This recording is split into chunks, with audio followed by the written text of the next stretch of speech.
Без работа повеќе од 2 години, 55-годишниот Ричард Залева вели дека неговото професионално резиме може би ги отвора вратите за работни понуди, но дека неговата седа коса ги подзатвора.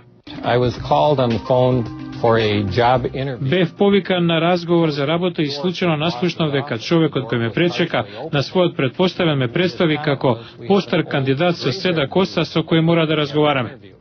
Приказната на Залева не е нешто невообичаено. Сузана Розенде, специјалист графичар, има 41 година. Вели некои работодавци не се не обидуваат да ги сокријат предрасудите. Некои велат дека не сакаат задоволни лица на средни години. Имаат потреба од млади и гладни. Јас на тоа одговорив, јас сум млада во срцето, но и мощна гладна.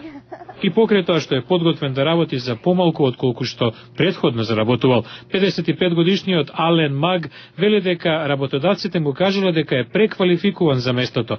Тој алегорично коментира.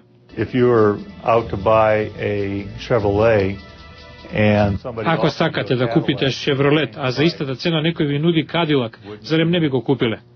AARP, група за заштита на правата на американците над 50 годишна возраст, тврди дека дискриминацијата базирана на старосната граница е во подем. Според Оделот за труд, невработеноста меѓу лица на возраст 45 години и постари во март ја достигнала бројката од 6,4%. Ова е највисоко ниво од 1948, кога владата започнала да го регистрира овој